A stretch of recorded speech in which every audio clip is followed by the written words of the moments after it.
Perkenalkan, nama saya Niken Amalia dengan NIM A1C221051. Baiklah, di sini saya akan menjelaskan tentang pengertian dari media pembelajaran. Media pembelajaran adalah segala sesuatu yang dapat digunakan untuk menyalurkan pesan berupa bahan pembelajaran, sehingga dapat merangsang perhatian, minat, pikiran, dan perasaan siswa dalam kegiatan belajar untuk mencapai tujuan pembelajaran.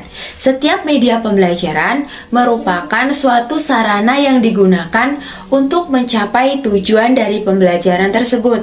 Di dalamnya terkandung informasi yang mungkin didapatkan dari internet, buku, film, televisi, dan sebagainya yang dapat dikomunikasikan kepada orang lain atau pembelajaran. Nah, selanjutnya, media pembelajaran terdiri dari kedua kata, yaitu kata media dan pembelajaran. Kata media secara harfiah berarti perantara atau pengantar, sedangkan kata pembelajaran diartikan sebagai suatu kondisi untuk membantu seseorang melakukan status kegiatan pembelajaran. Pengertian media pembelajaran menurut para ahli. Nah, media pembelajaran mempunyai beberapa pengertian. Menurut dari Newbie Stepich, Lehman dan Russell, media pembelajaran adalah segala sesuatu yang dapat membawa pesan untuk pencapaian tujuan pembelajaran. Nah, tujuan penggunaan media pembelajaran adalah untuk mempermudah komunikasi dan meningkatkan hasil dari tujuan pembelajaran. Menurut dari pendapat Gagne dan Reiser menyatakan bahwa media pembelajaran meliputi alat yang secara fisik digunakan untuk menyampaikan isi materi pembelajaran. Nah, itu tadi pengertian dari media pembelajaran. Dalam proses belajar mengajar, media berfungsi sebagai pembawa informasi dari sumber, yang mana sumbernya ini guru, ke penerimanya, yaitu siswanya. Nah, lebih jelasnya, fungsi media pembelajaran itu terdiri atas fungsi edukatif, fungsi ekonomis, fungsi sosial, dan fungsi budaya. Nah, yang pertama tadi ada fungsi edukatif.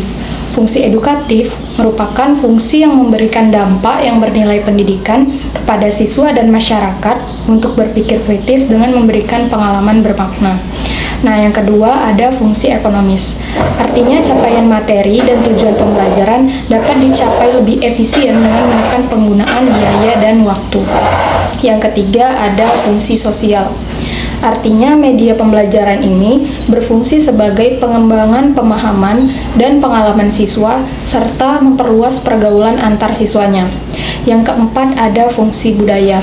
Nah, fungsi budaya ini artinya media pembelajaran memberikan perubahan dari segi kehidupan manusia dalam aspek seni dan budaya yang ada di masyarakat. Nah, selain dari keempat fungsi tadi, fungsi media pembelajaran lainnya yaitu yang pertama yaitu penyampaian pesan pembelajaran dapat lebih terstandar.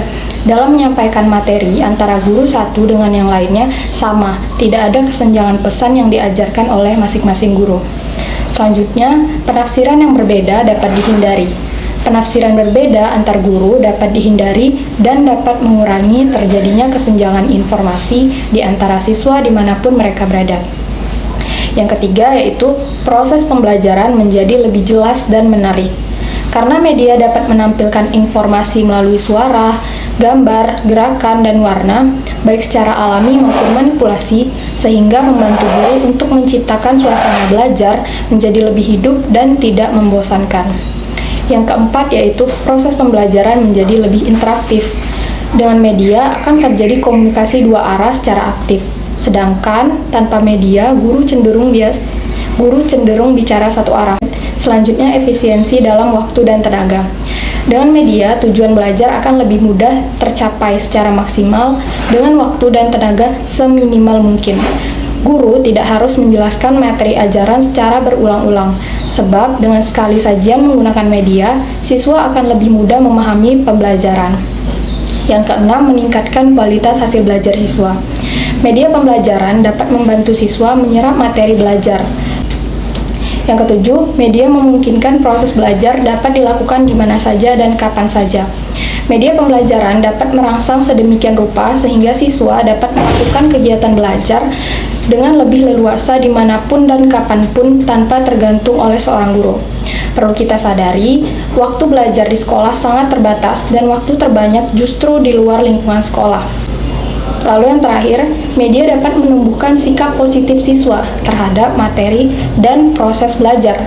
Proses pembelajaran menjadi lebih menarik sehingga mendorong siswa untuk mencintai ilmu pengetahuan dan gemar mencari sendiri sumber-sumber ilmu pengetahuan. Kedudukan dan batasan media pembelajaran matematika.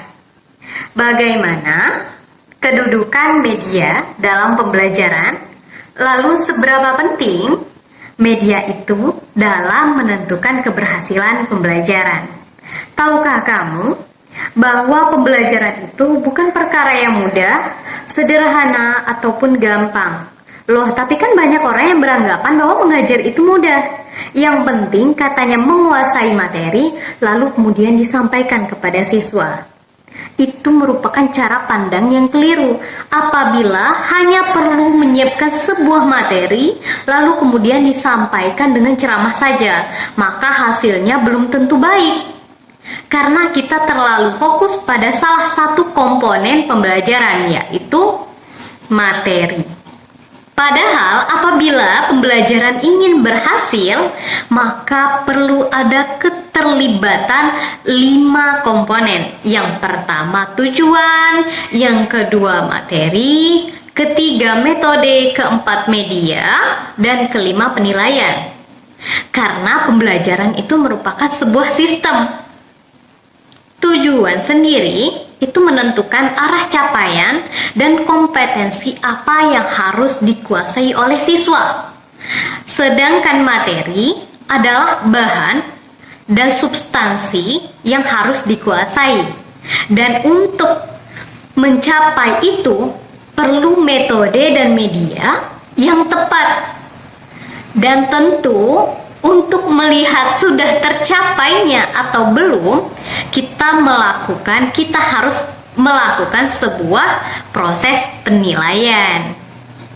Jadi, dari penjelasan komponen-komponen tersebut, tergambar bahwa media merupakan salah satu bagian penting dalam sistem pembelajaran, dalam salah satu karakteristik sistem, yaitu interdependensi atau saling ketergantungan.